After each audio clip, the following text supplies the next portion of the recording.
Damos inicio ahora a nuestra lección número 13, el reino débico. Probablemente la palabra débico les va a causar a ustedes curiosidad. Proviene de la palabra deva, que es sánscrito para ser que brilla. Esa es la traducción que se le da literalmente. Para nosotros, el mundo occidental, son simplemente los ángeles. Y los ángeles son una tradición muy común en las religiones occidentales, también en todas las demás religiones, tanto orientales como semi-orientales. Todas incluyen esta idea de los ángeles, seres alados, sutiles, verdaderamente hermosos y que coexisten con el reino humano. Son, se nos asegura, los constructores del sistema. Es un reino vasto que existe fundamentalmente con el objeto de ayudar a la evolución de nuestra humanidad. Todo lo que sea expresión necesita un vehículo, evidentemente.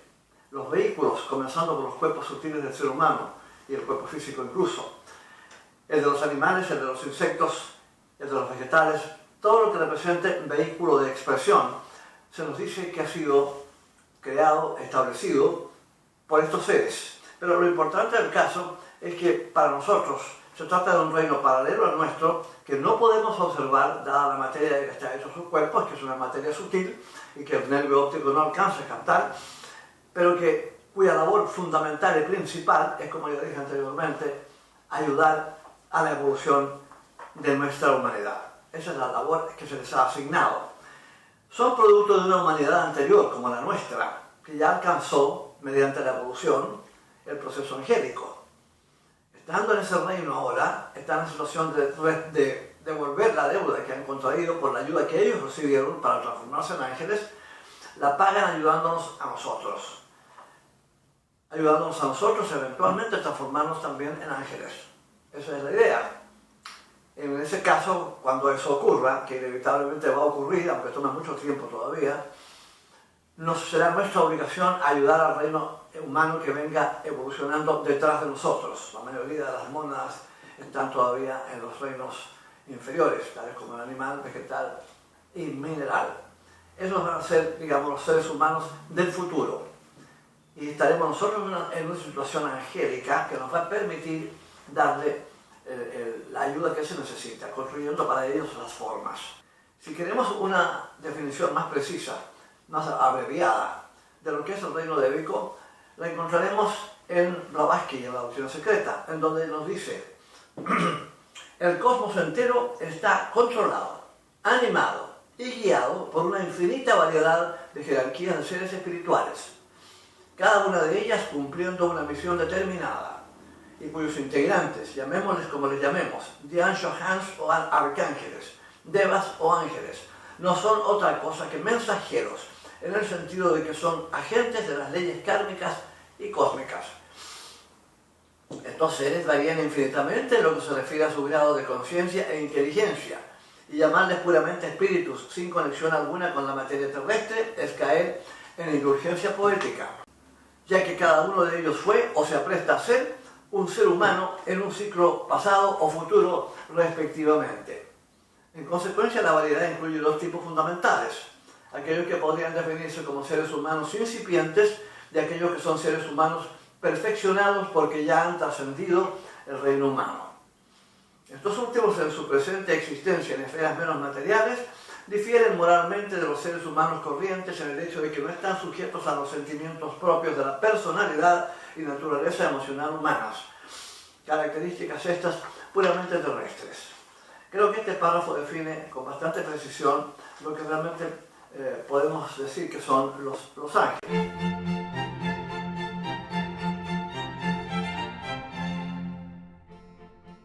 Hay, por supuesto, jerarquías angélicas de diferente tipo. Y esos grados que ellos tienen, esos niveles de avance, de desarrollo que ellos tienen, son los que nos facultan para llevar a cabo determinadas labores, determinadas funciones, digamos, que les permiten asistir nuestro desarrollo. Se habla de serafines, querubines, tronos, dominaciones, virtudes, potestades, principalidades, arcángeles y ángeles. Todos ellos cumplen, como ya dije anteriormente, un papel fundamental y determinado en el proceso de ayuda para con la humanidad. Por ejemplo, los tronos representan la función del liderazgo, la voluntad universal en acción. Los serafines son los que representan el amor universal. Los querubines representan funciones de análisis y multiplicidad. Las dominaciones son los que se conocen como los agentes de oferta y demanda, y representan la economía de la naturaleza. Esencialmente, todos estos tienen una función fundamental que cumplir. Las principalidades, por ejemplo, son los que tienen que ver con los gobiernos, con los que tienen que ver el gobierno de provincias, de naciones, de países, en fin.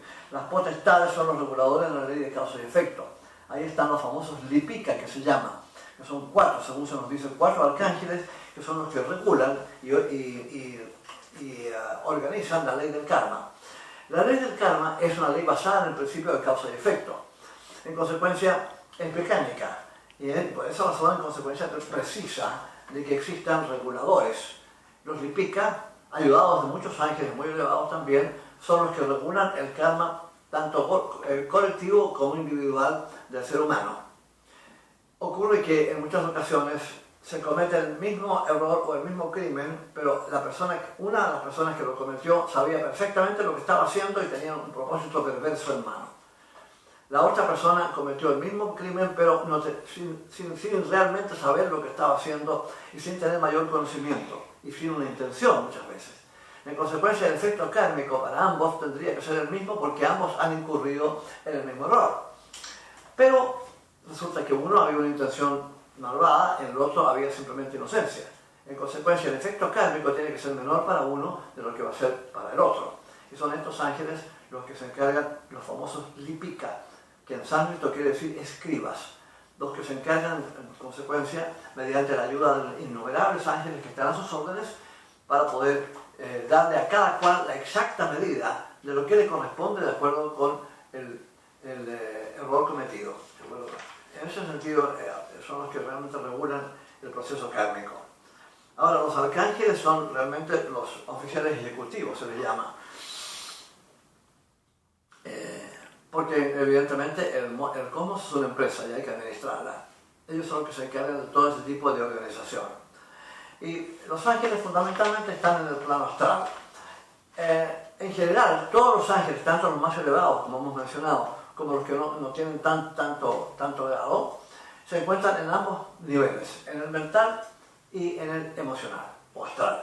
Fundamentalmente esas dos esferas, digamos, de la Tierra, es donde ellos operan y donde ellos encuentran sus energías mediante las cuales prestan su ayuda al desarrollo de una humanidad.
Las funciones de construcción y administración del cosmos están basadas en la manipulación de leyes naturales, en la utilización de energías de las cuales no sabemos absolutamente nada, de hecho, pero que hacen que el universo se mueva como una maquinaria muy bien aceitada, muy bien organizada.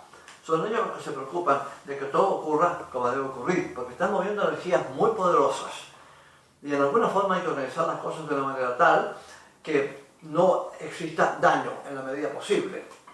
Cierta medida de daño siempre inevitablemente ocurre cuando hay de por medio tanto poder, cuando hay poniendo tantas energías trabajando. Pero hay muchísimos ejemplos de lo que es la habilidad débica para lograr que en el universo todo exista con un máximo de armonía y un mínimo de peligro, que es un lugar en donde energías poderosísimas están continuamente en acción, porque el universo es un todo dinámico.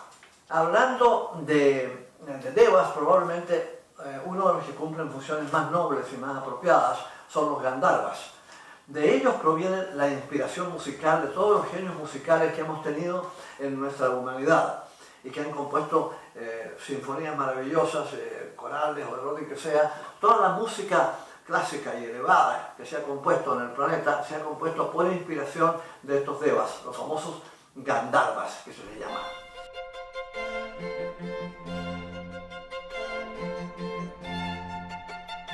Normalmente pensamos que el cuerpo humano tiene un proceso fetal previo al nacimiento en el cual se forma el cuerpecito del bebé espontáneamente dentro de la matriz de la madre.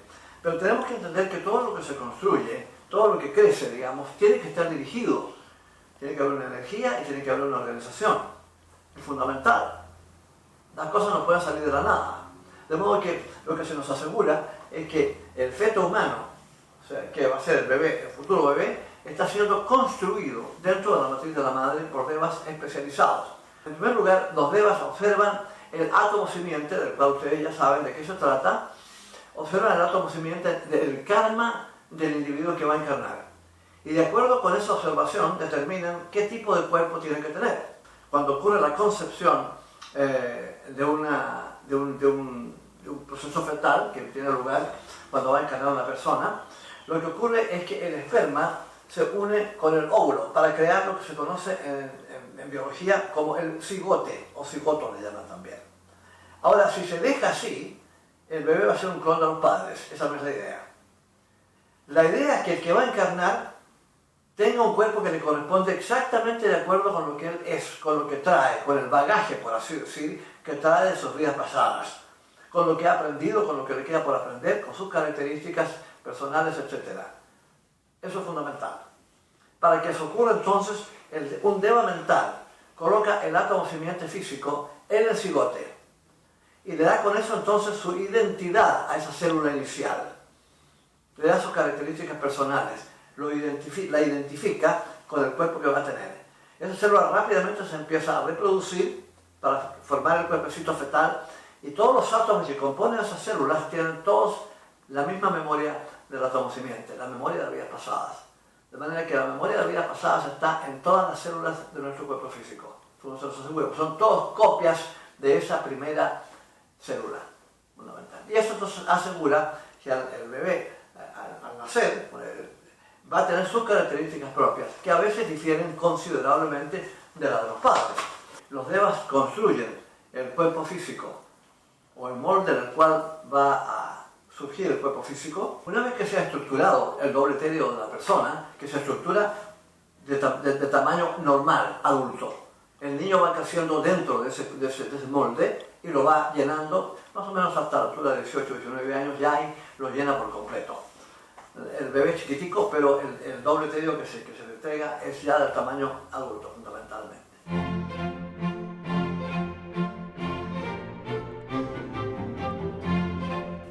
El trabajo de los devas en nuestro beneficio es perfectamente organizado y preciso. Tienen el asunto dividido en diferentes sectores, diferentes secciones, por así decir, diferentes actividades, que por supuesto el sentido común nos va a indicar que están en relación con las habilidades que poseen, porque al igual que los seres humanos, hay algunos de ellos que poseen mayor habilidad en determinados campos de acción. De modo que ellos tienen todo muy bien organizado y han destinado a determinados devas a determinados tipos de trabajo, a determinados sectores de actividad. Algunos son de tipo protectivo, que es muy importante. Por ejemplo, en el caso específico de que mucho se nos habla en la tradición cristiana, sobre todo, del ángel de la guarda, o guardia, como le llaman algunos también. Se nos dice que es un deva, un ángel, que cuida al niño desde que es pequeñito hasta que el resto de su vida, fundamentalmente. La idea es un poquito desacomodada, por así decir, no es exactamente así como ocurre. En realidad son dos los devas que tenemos a nuestra disposición. Cada uno de nosotros los seres humanos. El primero es el Deva guardián, que se llama. Ese se queda con el niño, lo acompaña desde el momento del nacimiento hasta los 7 años de edad. Hay 2 razones para eso. La primera es que el niño necesita ser protegido. El Deva lo puede proteger hasta cierto punto nomás. Hay ciertas cosas que no puede evitar porque no puede intervenir a nivel físico directamente. Pero sí puede establecer las energías necesarias para que el niño esté debidamente protegido. Y nos protege de muy buena manera. Hay muchas personas que han recibido auxilio cuando más lo necesitaban, niños chicos. Sin que nadie sepa cómo, quienes vinieron a auxiliarlos se enteraron de que estaban en peligro. Y cuando se les ha preguntado a esas personas que cómo supieron que el niño estaba en peligro, no supieron realmente entender, no decir qué es lo que les había ocurrido, sino que aparte de sentir una necesidad urgente de ir donde está el niño, algo les indicó que algo era necesario que estuvieran ahí. Evidentemente se trata de la influencia que ejerce sobre esas mentes el ángel guardián. De otra manera no se puede explicar, porque esas personas mismas no pueden explicar el impulso irresistible que sintieron de venir a donde está el niño o donde está la persona que está pasando por esa dificultad. Y entonces ayudar a solucionar el asunto y a salvarlo, literalmente a veces de la misma muerte incluso. De modo que eso es un gran papel que cumplen, por un lado. El otro papel que es importantísimo también es que el niño no tiene su doble etéreo desarrollado adecuadamente hasta los 7 años de edad. Y en consecuencia, su capacidad para adquirir prana, que es una de las funciones del doble etéreo, para adquirir energía solar, que es fundamental para el desarrollo del cuerpo físico, está impedida porque todavía el doble etéreo del niño, vuelvo a repetir, no está debidamente desarrollado. El Deva cumple en consecuencia con esa función, entregándole una buena medida de energía solar al doble etéreo de información del niño, para que entonces el proceso de crecimiento no se vea interrumpido y ocurra como corresponde. El proceso de crecimiento del niño es relativamente rápido y requiere mucha energía, de manera que la ayuda, la asistencia del Deva guardián en este caso es fundamental. Pero ya para los 7 años, una vez que el niño ya tiene su doble etéreo bien desarrollado, ese Deva se retira, en lo que se nos dice. Y quedamos en consecuencia en las manos de nuestro Deva solar. El ángel solar es una entidad que ha estado con nosotros durante todas nuestras encarnaciones, se nos asegura, y que va a continuar con nosotros hasta el día en que logremos la iluminación individual. Es el mejor amigo que podemos tener en la escuela de la vida. Está identificado en gran medida con nuestro ego espiritual y está en consecuencia continuamente con nosotros asistiéndonos en todo lo que puede, en todo lo que realmente se puede. No es mucho lo que pueden hacer en términos directos, porque esencialmente nuestro desarrollo está predicado en el esfuerzo personal de nosotros. Esta idea de que alguien tiene que salvarnos, de que alguien tiene que entregarnos nuestra salvación, nuestra liberación o nuestra iluminación, como ustedes la quieran llamar, es una idea equivocada, hermanos. La cosa no es de esa manera. El asunto está en manos nuestras, exclusivamente. ¿Que vamos a necesitar ayuda? Evidentemente que sí. Nadie puede lograr algo verdaderamente destacado por sí mismo. Siempre hay una medida de ayuda que es necesaria. Y ellos la proveen. Pero el proceso de desarrollo esencialmente está bajo nuestra responsabilidad. Diremos en consecuencia que el ángel guardián es algo temporal. Se queda con nosotros durante los 7 años que indiqué anteriormente, después de lo cual se retira. En consecuencia, no siempre en cada encarnación tenemos el mismo ángel guardián. Muchas veces es otro. El caso del ángel solar es distinto, porque ese nos acompaña durante todas nuestras encarnaciones y se quedará con nosotros invariablemente, bien identificado con nuestro ser superior, hasta que logremos la iluminación. Solamente entonces se retirará, porque ya no tendremos necesidad de su importante asistencia.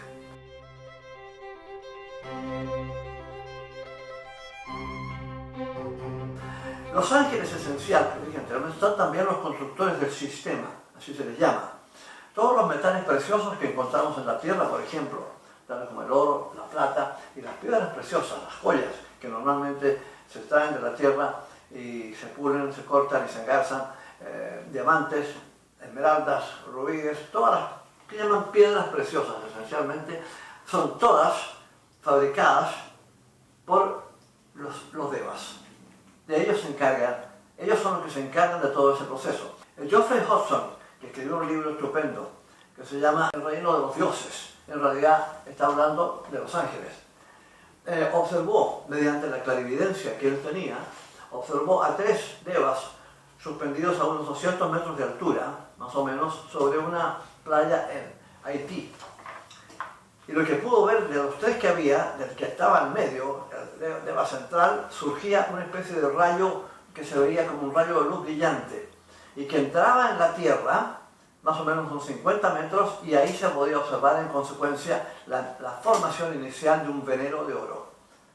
Así es como ellos fabrican los metales preciosos, mediante una energía que poseen, que les hace posible hacer estructuras atómicas de metales que son realmente metales nobles, que no ennegrecen, no se amortizan, no se oxidan. Resumiendo, diremos que son en consecuencia no solamente los constructores del sistema, sino que también los constructores de las formas, tanto humanas como animales, vegetales y minerales.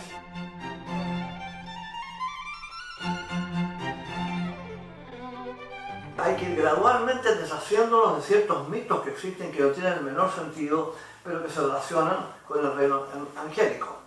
Existe desafortunadamente, especialmente en los países cristianos, esta curiosísima idea, que por lo demás es un mito incomprobable, de que cuando una persona se muere se transforma en ángel.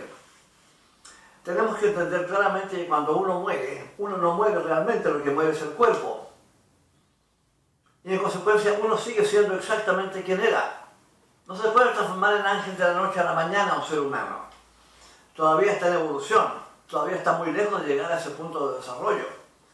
El hecho de que ha perdido un vehículo no significa cambio alguno en lo que realmente la persona es.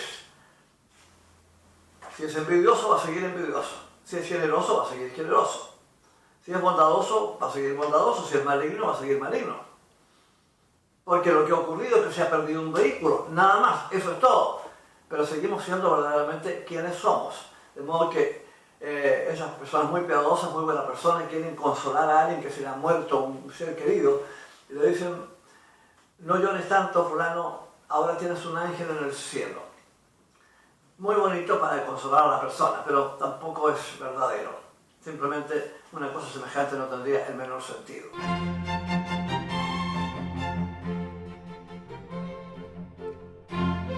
Ahora, ¿cómo sabemos de la existencia de estos seres? En vista del hecho de que no podemos verlos. Afortunadamente hay gente que ha entrenado para la clarividencia. De hecho, gran parte de las cosas que hemos ido aprendiendo en este curso son producto de la observación de personas que han entrenado de manera muy rigurosa para lograr lo que se conoce como clarividencia, la habilidad de poder percibir más allá de lo que los sentidos normales del cuerpo humano lo permiten. Es un entrenamiento muy duro, muy difícil, que nos obliga a abandonar una serie de cosas que nos gustan, pero que eventualmente redunda en la posibilidad de ver materia mucho más sutil de la que estamos acostumbrados a ver. Y es mediante la observación de estas personas que han seguido ese tipo de entrenamiento que hemos podido observar y comprobar la existencia del reino angélico. El cuerpo de los ángeles está hecho de materia sutil. Gente que ha tenido ocasión de verlo mediante el proceso de clarividencia, lo que han podido observar es un brillo increíble, una cosa verdaderamente hermosa. Es como un cuerpo hecho de luz, es lo que normalmente se observa. Normalmente en los templos cristianos, en las iglesias, en la iconografía, se observan estas imágenes de estos seres con unas alas enormes que parecen palomas gigantescas. Pero lo primero que tenemos que deshacer es esta idea, porque es completamente imposible y absolutamente innecesario que los ángeles, siendo seres sutiles, estén sujetos a la gravedad como lo estamos en el mundo físico. Y en consecuencia no precisan alas para poder volar y desplazarse a voluntad por el aire. Las alas no existen, por supuesto, pero son ciertas corrientes de energía que surgen de lo que sería la parte de atrás del cuerpo, y en consecuencia dan la impresión de alas, pero no tienen alas, porque no las necesitan, sencillamente no se precisa tener que tengan alas. La apariencia andrógena que se les suele observar es producto del hecho de que son seres asexuados. En ese reino ya no existen los dos sexos. Por eso es que se les observa a veces de manera en que no se sabe bien si cuando se les observa cuidadosamente de manera clarividente, tienen una forma vagamente humana, especialmente mientras más densos son, digamos, más astrales, más similaridad con seres humanos tienen, pero es una similaridad muy vaga.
Ahora vamos a hablar un poquito sobre los elementales que se llaman. Como dijimos anteriormente, en el proceso al cual se refiere Blavatsky, habla de seres humanos perfeccionados, que serían los devas, los ángeles, y seres humanos incipientes, es decir, que todavía no han llegado a la etapa humana. Estas son las primeras etapas monádicas, se nos dice, antes de que la mónada entre a los mundos inferiores a través de los minerales, tiene estas etapas que se conocen como elementales, porque los cuerpecitos que tienen están hechos de lo que se conoce como esencia elemental. No sé si esta esencia, si este tipo de materia, que es muy sutil, es de orden atómico, nuclear. No me parece que sea el caso. Lo que sí se nos dice es que la esencia elemental es un tipo de materia inmadura, por así decir, muy sutil, que existe tanto en el plano mental como en el plano astral. Esencial y también parte del plano etérico. Las mónadas, sus primeras incursiones en los planos inferiores ocurren en estos dos planos, el mental y el astral, y parte de la parte del plano físico que llamamos la parte etérica. Cuando hablamos de elementales, de lo que estamos hablando es de gnomos, de hadas y, en fin, de varias otras entidades que la fantasía popular ha relegado a historias, a cuentos infantiles, pero que en realidad son una realidad. Lo que ocurre es que se trata de mónadas que están en el proceso de involución, vale decir, involucionando hacia materia más densa. Y antes de entrar al mundo mineral, al plano mineral, que es su primera etapa, digamos, dentro de los planos más densos, tienen que pasar por estas etapas de esencia elemental, de la cual están hechos sus cuerpecitos. Están los elementales tanto en el mundo mental como en el mundo astral. En consecuencia son paralelos, por así decir, o coexistentes en esos dos mundos con los ángeles. Pasan a ser, como quien dice, el reino animal del reino débico. Son como, porque los devas los utilizan para la construcción de un montón de cosas. Actúan de manera completamente instintiva, de una manera muy similar a como las abejas tienen sus colmenas y tienen su organización, lo mismo las hormigas. No son seres que piensan realmente, sino que simplemente proceden de acuerdo con el impulso que la naturaleza les dicta. Pero tienen digamos, organizaciones, son procesos organizados. El rol de los elementales con respecto al beneficio para el ser humano consiste justamente en ayudar a los devas a mantener el medio ambiente. Geoffrey Hodgson, que fue un famoso clarividente, observó en una ocasión en su jardín, cuando él entró en meditación, observó algo verdaderamente interesante. Una lucecita que se formó al lado del tallo de una planta pequeña que estaba en crecimiento. Y esa lucecita se fue haciendo cada vez más brillante, era un día de sol, muy soleado.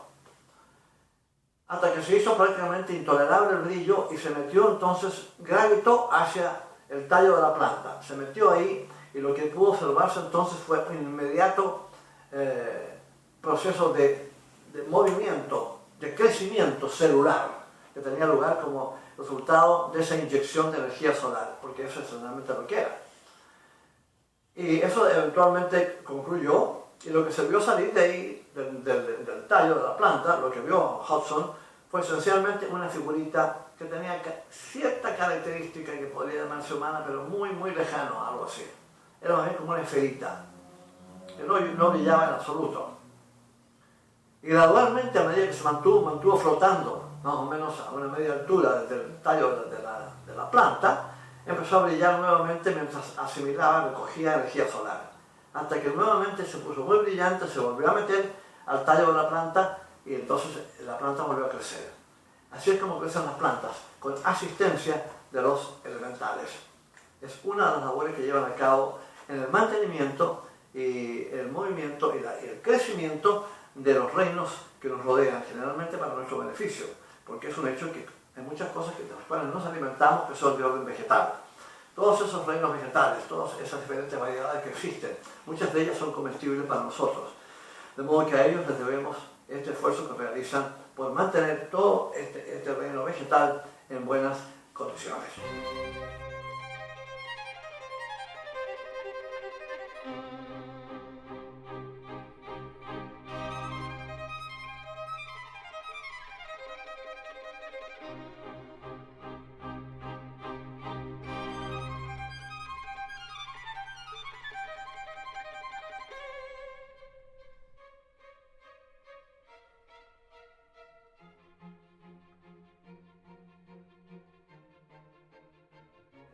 Elementales de tierra son los que se llaman los gnomos.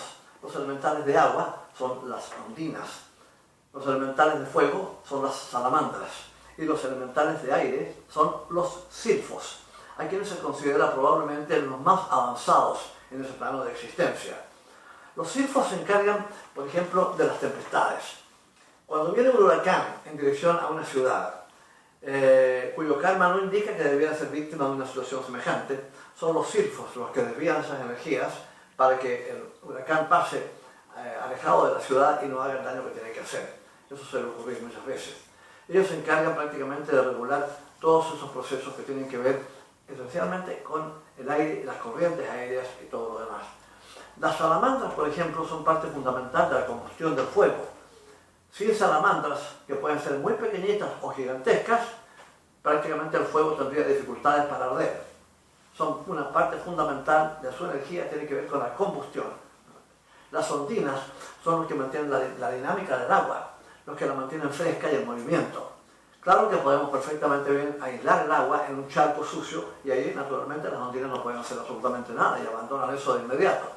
Pero por ejemplo cuando observamos un riachuelo en la montaña y vemos el agua que es límpida, cristalina, que no ha pasado por ningún filtro, salvo el filtro natural de la tierra y las rocas, y la vemos cristalina y apropiada para beber, todo lo demás es el producto de las ondinas, que mantienen esa agua vibrante y viva y adecuada para incluso beber. Duendes y gnomos son lo mismo, son sinónimos, uno y lo otro, y están a cargo, como ya dije anteriormente, de todas las funciones que tienen que ver con el reino vegetal, porque son elementales de tierra, que utilizan las energías de la tierra para mantener vivas las plantas y los árboles. Es normal observar, por ejemplo, un árbol en crecimiento y observar elementales trabajando activamente con el deva que está a cargo de ese árbol, porque cada árbol tiene un deva pequeño, un deva menor que se llama, que lo mantiene vivo. Cuando a veces vemos que un árbol se seca y observamos lo que ha ocurrido, a veces es una infección en las raíces de algún hongo, algún animalito que se ha metido ahí y la energía no puede fluir de la tierra y en consecuencia el árbol empieza a secarse. El deva hace todo lo humanamente posible por mantener el árbol vivo, porque es su cuerpo físico, el árbol literalmente. Pero a veces no puede, sencillamente, y el árbol entonces se seca y muere. Mientras el árbol esté solo, sin la presencia débica, no va a vivir.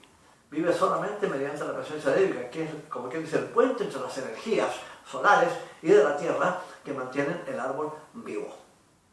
De modo que los elementales de tierra, o no, que se llaman, son los que trabajan con ese deva para mantener la vitalidad en el vegetal de que se trate, ya sea una planta o ya sea un árbol chico, grande o gigantesco, como sea. Todos están asistidos, todos tienen asistencia débica, en colaboración con los elementales.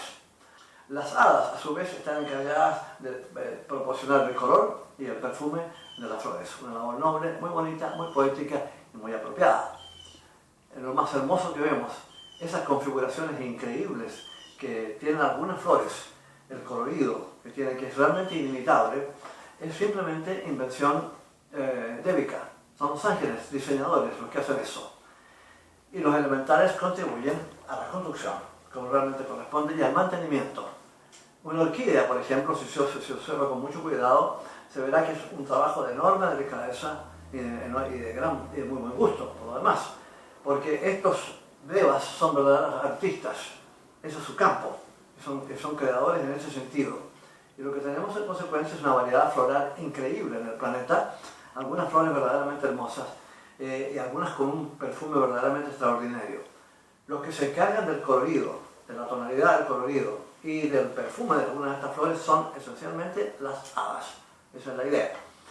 Se las observa muchas veces y en las ilustraciones que se hacen en los cuentos infantiles especialmente les ponen alas, lo mismo que a los devas. Ese es otro error. Las hadas no necesitan alas, pero les gustan. Y cuando observan a las mariposas volando, ellas mismas simplemente se crean y se ponen alas. La materia astral es muy fácil de manipular, es fácil de mover. Ellas funcionan en un medio astral, en consecuencia, con solo pensar que les gustaría tener alas, aparecen alas en sus cuerpecitos.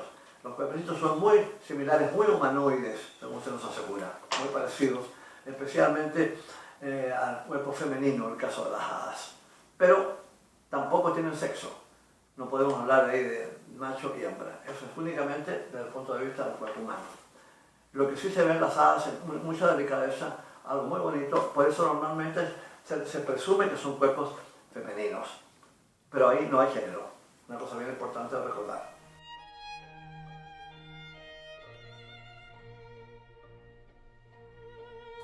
Charles Leadbeater, que escribió varios libros sobre filosofía muy interesantes y que son producto de su propia clarividencia, para la cual fue entrenado muy rigurosamente por uno de los maestros que ayudó a Blavatsky a escribir La Doctrina Secreta, nos dice lo siguiente cuando define a los elementales.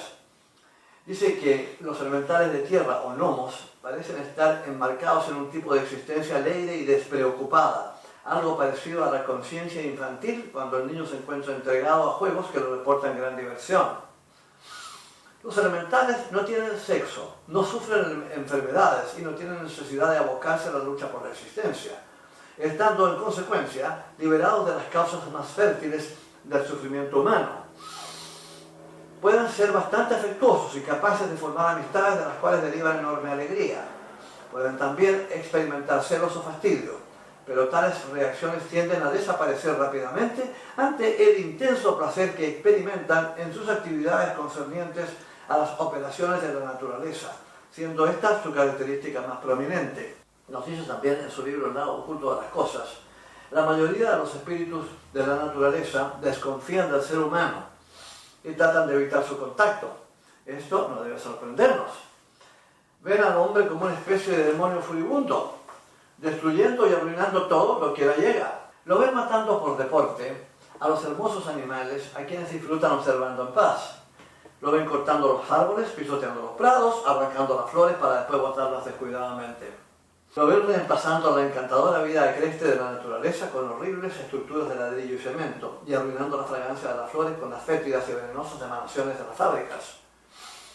Tenemos realmente derecho a sentirnos sorprendidos de que las hadas nos miren con horror y se asusten de nosotros tal como nosotros nos aceptamos ante la presencia de un reptil venenoso. No solo traemos devastación a todo aquello que les es querido y respetado, sino que además nuestros malos hábitos y emanaciones les resultan desagradables. Envenenamos el aire puro con nuestros cigarrillos y nuestras bebidas alcohólicas. Nuestros descontrolados deseos y pasiones desatan un verdadero huracán de corrientes astrales que les molesta y altera, provocándoles la misma indignación que sentiríamos si alguien nos bañase con una balde de agua inmunda. Son palabras duras las de Leadbeater, pero es lo que él pudo observar mediante su habilidad clarividente. También tiene algunas cosas amables que decir en esta dirección, y nos dice en otro de sus libros, El plano astral, por otra parte, en muchas ocasiones, ciertos elementales han entablado amistad con seres humanos, ofreciéndoles ayuda dentro de sus medios. Y esta aseveración demuestra otra interesante característica de estas criaturas. Así como se encuentra en varios planos de la naturaleza, los elementales también difieren individualmente en grados de conciencia, inteligencia y poder. Es en consecuencia erróneo suponer que todos los elementales tienen una disposición amable y amistosa, tal como hay y como ocurre entre los seres humanos, los hay malignos y los hay bondadosos. El contacto con hadas y duendes, o gnomos, es una cosa que ocurre espontáneamente, generalmente en regiones campestres, en donde hay gente sencilla, pero que no está contaminada por las vibraciones espesas, digamos, grotescas de la mayoría de la vida urbana, de las ciudades. La gente del campo por lo general respira un aire más puro, y generalmente son gente un poco más pura también internamente, de modo que a veces se les producen estas visiones en que pueden ver elementales, tanto gnomos como hadas o como sea. Los han visto esencialmente. Leadbeater dice que en algunos casos el encuentro es consciente y establecen a veces incluso una relación. Pero eso es una cosa que a mí personalmente no me consta. Fue lo que observó Leadbeater, digamos, a través de su medida de clarividencia, que era considerable.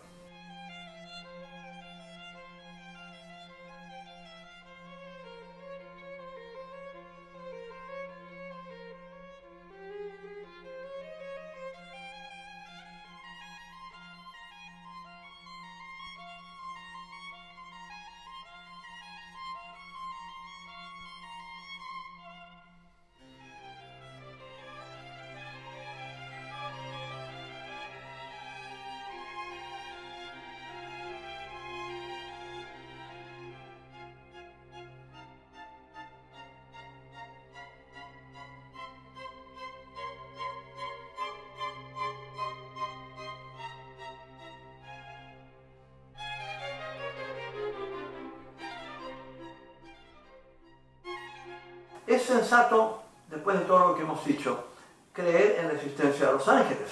Eso es lo que tenemos que preguntarnos. Pero en realidad es cuestión de entender lo que es la evolución. Tenemos que entender esencialmente que nosotros hemos evolucionado hasta llegar a un punto humano. La idea de que el máximo de la evolución puede completarse y ahí para adelante ya no hay nada más, salvo, digamos, lo humano, el reino humano, el nivel humano de desarrollo. Es una idea absurda, que no tiene el menor sentido. Es perfectamente normal suponer que si de minerales evolucionamos a vegetales y de vegetales a animales y de animales a humanos, no hay nada incongruente con decir que de humanos evolucionamos a superhumanos o ángeles o como ustedes se les quieran llamar y después incluso a algo superior a eso, porque una de las cosas que se nos asegura en el ocultismo en general, en teosofía, es que la evolución no tiene límites. No se ha establecido un límite de cuánto se puede evolucionar. Siempre se puede avanzar más hasta llegar a alturas verdaderamente insospechadas e inconocibles para nosotros, incomprensibles incluso. Pero la evolución es un proceso dinámico que no puede detenerse. Se completa en etapas, como fue la etapa mineral, la etapa vegetal, la etapa animal y la etapa humana. Después vendrá la etapa angélica y después superangélica o como sea, pero el caso es que el proceso es dinámico y siempre continúa. De modo que no hay nada irrazonable en la idea de la existencia de los ángeles. Y no hay nada irrazonable en la idea de que el cosmos y en general la naturaleza deben ser administrados y de manera ordinaria, de manera común y corriente. Porque resulta que hay de por medio energías poderosísimas que están funcionando. Y en consecuencia hay que tener un orden y una organización para mantenerlas dentro del plano que deben ser mantenidas para lograr los objetivos que se deben lograr mediante estas fuerzas. Hay muchas fuerzas muy potentes en el universo, todas procedentes de la energía primordial que llamamos Fohat en la doctrina secreta. Son energías muy poderosas y administrarlas adecuadamente es fundamental. De modo que tiene que haber las entidades que se dedican a eso. Y de hecho, según se nos asegura, las hay. Para concluir, citaremos una vez más a Leadbeater en este mismo respecto de la existencia de los devas. Y nos dice, existe entre gente común gran confusión respecto de los ángeles. La sola idea de la realidad de su existencia es algo tan hermoso y tan poético que la mayoría de las personas tienden a considerar tal realidad solo como una poesía. Se habla acerca de estos magníficos seres con la misma idea con que se habla de cuentos de hadas, muy hermosos, pero no reales. Nada puede estar, sin embargo, más lejos de la verdad que semejante conclusión. La gloria radiante de los seres angélicos es harto más real que todo lo que existe en el plano físico. Más aún, si hemos de comparar sus cuerpos y los nuestros, los de ellos son mucho más reales y de mucha mayor duración, ya que estas nobles criaturas viven una vida mucho más larga, mucho más vívida y de un estado de conciencia mucho más elevado que el que nosotros ostentamos en nuestro mundo físico. Y es también razonable suponer que es lógico que existan los elementales, puesto que las cosas no pueden hacerse por sí mismas. Todo debe ser construido en la naturaleza y debe haber los constructores, y ellos son los que asisten a los demás constructores de la manera más eficaz. Tal y como los operarios en la construcción de un edificio, por ejemplo, tiene que haber ingenieros y tiene que haber también obreros, los que realmente ponen los ladrillos en su lugar, los que hacen las mezclas de concreto y todo lo demás. Hay diferentes variedades, digamos, de habilidades que se aplican en la construcción de una casa o de un edificio. Aquí también es exactamente lo mismo, no hay una diferencia en ese sentido. Y eso es lo que justifica la existencia de los elementales. Cumplen una gran labor en la ayuda que prestan a los devas para construir y mantener todo lo que existe en la naturaleza y que a veces nos dejan maravillados con su belleza, con su esplendidez, algo verdaderamente hermoso. De hecho, incluso, una de las cosas que se nos dice es que cuando el feto humano está siendo fabricado dentro de la matriz de la madre, los elementales contribuyen con prana, energía solar, para ir gradualmente añadiéndola al cuerpecito, ayudando en el proceso de crecimiento que tiene el proceso fetal. Sin la ayuda de ellos la cosa se nos complicaría muchísimo y sería mucho más lenta. Los devas recurren a la ayuda de ellos tal como nosotros recurrimos a la ayuda de animales cuando tenemos que realizar una labor determinada, especialmente en la agricultura. Antes de que existiera la tecnología que existe hoy día, con tractores y otras maquinarias, utilizábamos esenciales, fundamentalmente, lo que utilizábamos eran animales. Eran bueyes para las carretas, caballos para el transporte, como fuera, pero eran nuestros asistentes en el proceso agrícola. Aquí pasa exactamente lo mismo. Todo Deva, por poderoso que sea, siempre necesita ayuda, y esa ayuda se la procuran los elementales, de los cuales, como ya dije anteriormente, 4 son los principales: elementales de tierra, de aire, de fuego y de agua. En nuestra próxima clase vamos a hablar sobre el cuidado de los cuerpos del ser humano. Muchas gracias.